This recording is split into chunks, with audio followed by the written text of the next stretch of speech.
오늘 본문은 13장 사건에 이어서 가데스 바네아에서 정탐꾼 보고를 들은 후 백성이 보인 반응을 기록합니다.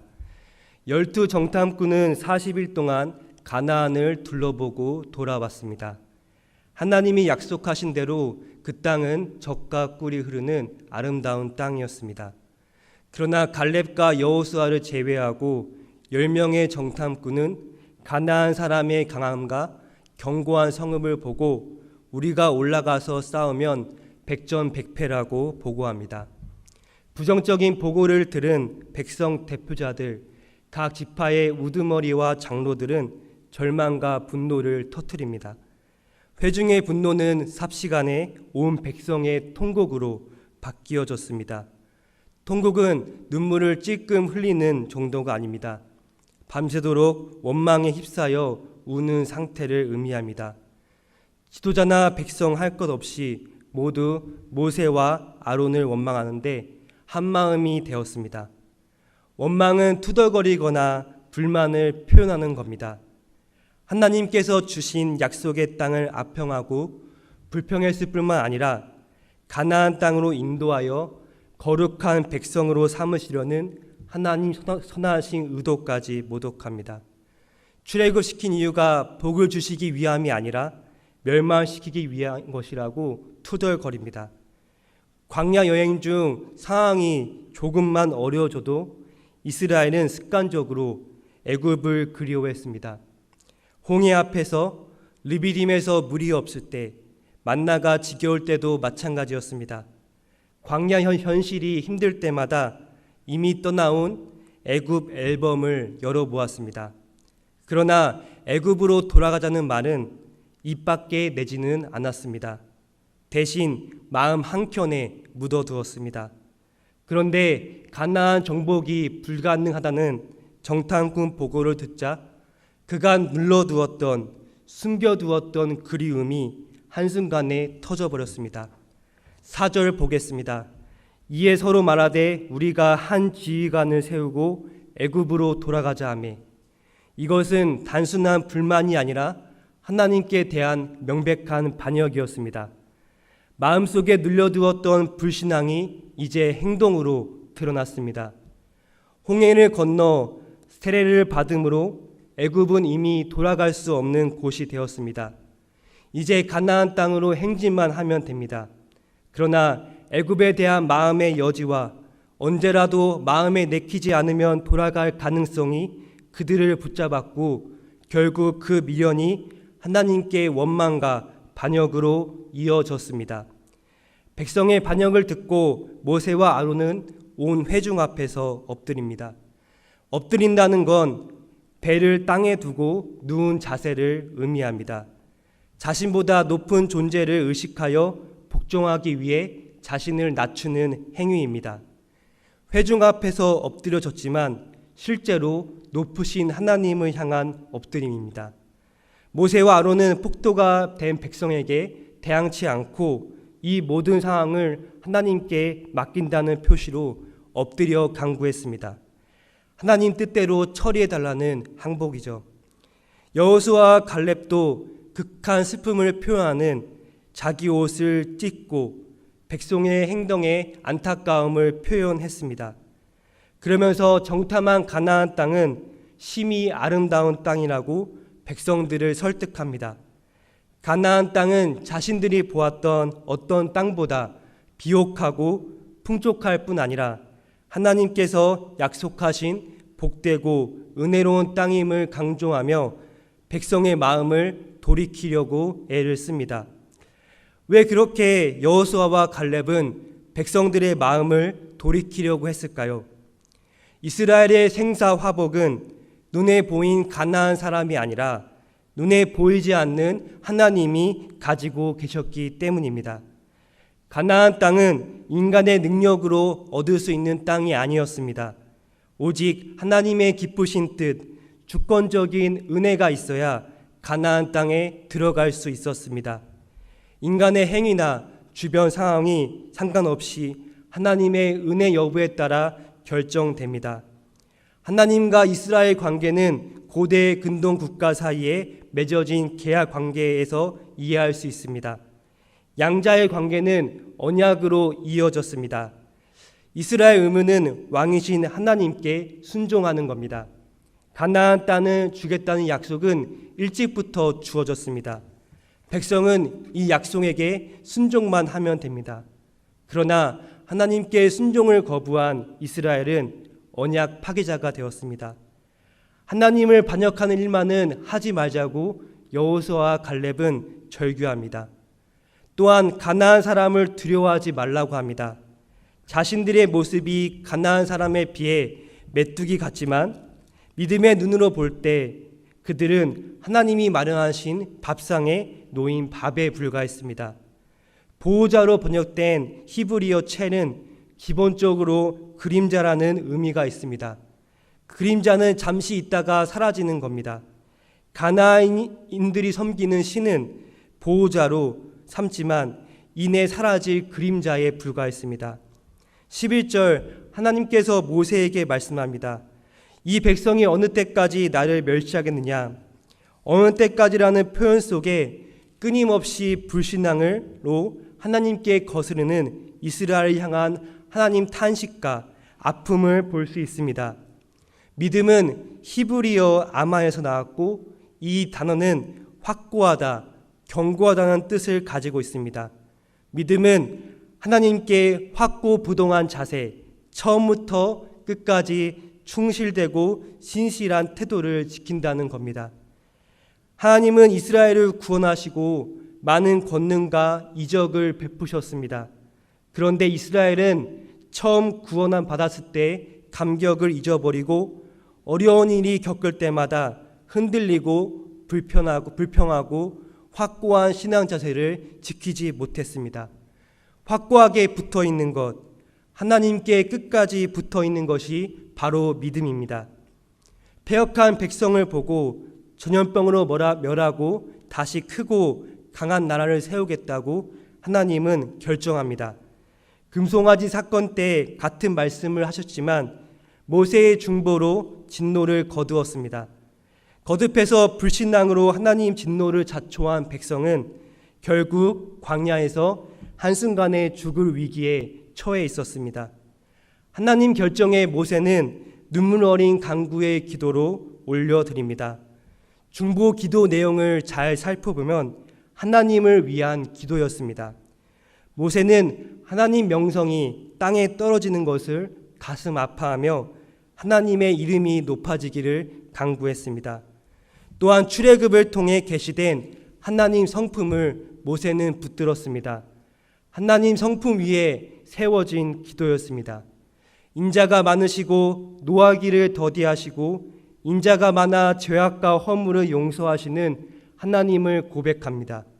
동시에 죄를 결코 그냥 넘어가지 않으시는 공의로운 하나님을 인정하며 성품의 근거에 죄사함을 간구합니다. 우리는 여기서 중보 기도의 원리를 봅니다. 우리 중보 기도는 첫째, 철저히 하나님 명성을 위한 기도, 하나님 뜻을 위하는 기도가 되어야 합니다. 둘째, 말씀대로 기도해야 합니다. 하나님과 함께하며 깨닫게 된 하나님 성품을 붙들고 모세가 기도합니다. 우리 중보 기도 역시 보이는 상황이 아니라 성령을 통해 계시된 하나님 말씀을 근거로 말씀 위에 중보 기도를 해야 합니다. 우리 기도를 통해 하나님 뜻이 이루어져야 합니다. 모세 간구를 들으신 하나님은 마음을 돌이킵니다. 그러나 죄에 대한 징벌은 취소하지 않겠다고 합니다. 하나님께서 이스라엘을 버리고 모세를 통해 새로운 민족을 세우시겠다는 말씀을 거두신 것이지 그들에게 내릴 형벌을 없애신 것은 아니었습니다. 금송아지 숭배 때 미뤄두셨던 징벌이 이번 죄악과 더해졌습니다. 무엇보다 애굽과 광야에 수많은 이적을 봄에도 불구하고 하나님은 10번이나 시험을 했습니다. 시험했다는 건 하나님이 하나님 되심을 의심하는 행동입니다. 이제 이스라엘 죄악의 한도가 찼기에 더 이상 형벌을 미룰 수 없게 되었습니다. 출애굽 1세대는 가나안 땅에 들어가지 못하고 광야에 모두 죽게 됩니다. 이어서 21절 내가 살아있는 것과 영광이 온 땅에 가득할 것을 두고 하나님은 맹세합니다. 사람들은 보통 자신보다 더 높은 권위 앞에서 맹세합니다. 하나님은 모든 존재보다 높은 최고의 권위자이기에 당신 자신을 두고 스스로 맹세를 합니다. 20세 이상을 계수된 출애굽 1세대 중에 오직 갈렙만 가나안 입국이 허락된 것은 아닙니다. 처벌 대상에서 면제된 자를 대표하고 있을 뿐이지 갈렙 외에 여호수아와 엘르아살과 레위 지파 사람들은 가나안에 들어가게 됩니다. 갈렙이 대표자가 되어 본문에 이름을 올릴 수 있었던 이유는 하나님을 온전히 쫓았기 때문입니다. 온전히는 히브리어 말레로 만족시키다는 의미입니다. 하나님께서 만족하실 정도로 순종했습니다. 25절 아말렉과 가나안이 거주하는 골짜기는 오늘날 팔레스타인 남방 사막지대를 일부를 포함한 지역입니다. 이스라엘은 아말렉과 가나안을 두려워해서 오던 길을 되돌아서 다시 광야로 발걸음을 옮겨 홍해길로 하여 시내 광야로 돌아갔습니다. 29절에서 하나님은 출애굽 1세대 중 여분네의 아들 갈렙과 눈의 아들 여호수아를 제외하고 하나님을 원망한 모든 자를 광야에서 죽게 될 것이라고 한 번 더 말씀합니다. 출애굽 1세대 죽음은 하루아침에 일어난 전면적인 몰살이 아니라 가데스 바네아 사건 이후 약 38년에 걸쳐 점진적으로 진행된 죽음이었습니다. 매년 매달 그리고 매일 진영 곳곳에서 장례가 이어졌을 겁니다. 이스라엘 진영에서는 늘 죽음의 냄새와 애곡의 소리가 가시지 않았습니다.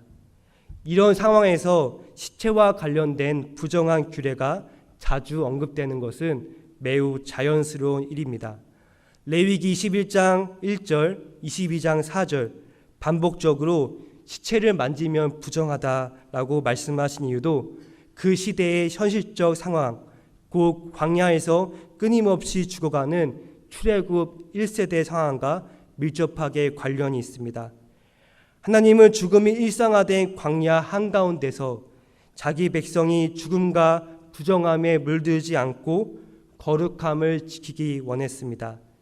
즉 시체 부정 규례는 단순한 위생법이 아니라 죄와 불신앙으로 인해 죽어가는 세대와 자신을 구별하는 점에서 영적 메시지를 주고 그리고 가나안에 들어갈 출애굽 2세대를 준비시키기 위함이었습니다.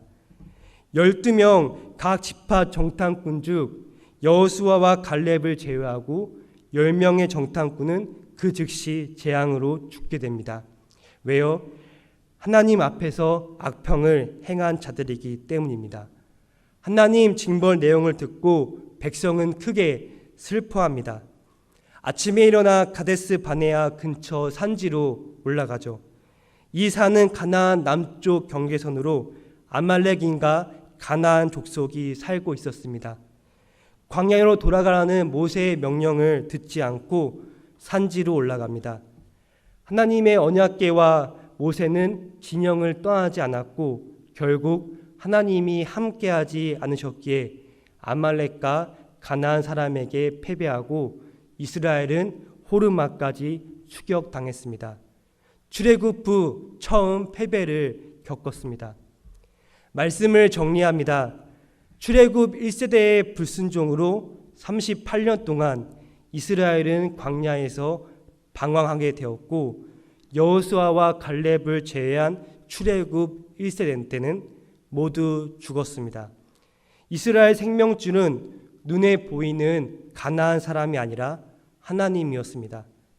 하나님의 은혜를 전적으로 의지하지 않고서는 가나안 입성은 불가능했습니다. 가나안 입성은 인간 행위나 주변 상황과 상관없이 오직 하나님 은혜 여부에 따라 결정되기 때문입니다. 그렇기 때문에 이스라엘이 가져야 할 태도는 하나님께 확고하게 붙어 있는 믿음이었습니다. 날선 칼이 무뎌지지 않기 위해서 칼을 열심히 가는 것도 중요하지만 날선 칼이 되어야겠다는 마음이 더 중요합니다. 여호수아와 갈렙은 가나안의 강한 군대를 봐도 흔들리지 않았습니다. 왜요? 하나님을 향해 확고한 믿음이 있었기 때문입니다. 믿겠습니다, 믿겠습니다. 감정적인 고백이 아니라 하나님을 신뢰하겠다는 마음의 작정한 믿음이 그들을 흔들리지 않게 했습니다. 반면 애굽의 미련을 두고 원망하는 삶을 산 양다리를 걸친 출애굽 1세대의 심판은 어쩌면 이미 예견된 일일 수도 있습니다. 요즘 20대에서 이제 1부터 10 중에 몇입니까? 이제 몇 점입니까? 라는 질문을 많이 합니다. 그래서 예를 들어 보면 여보는 나를 얼마큼 사랑해? 라고 이제 하면은 남편에게 물으면 남편은 아내의 질문에 무조건 10이라고 해야 합니다. 1이라고 하면 그냥 그날 아침밥은 없는 겁니다. 요즘 하나님을 향한 나의 믿음은 1부터 10 중에 몇 점입니까? 우리는 각자 믿음의 경주를 하고 있습니다. 어떨 때는 9가 될 때도 있고 5가 될 때도 있습니다. 아니면 1이 될 수도 있죠. 중요한 건 하나님이 우리에게 주신 믿음의 선물은 언제나 시점짜리라는 겁니다. 하나님은 우리에게 믿음의 날선 칼을 주셨습니다. 마음껏 사용하여 하나님 은혜를 받으라고 말씀합니다. 그래서 우리는 하나님을 신뢰하는 작정한 믿음 가운데 오늘도 이렇게 기도해야 합니다. 주여 나의 믿음 없음을 도와주소서. 그때 주님께서 말씀합니다. 할 수 있거든이 무엇이냐? 믿는 자에게는 능치 못함이 없느니라 말씀할 겁니다.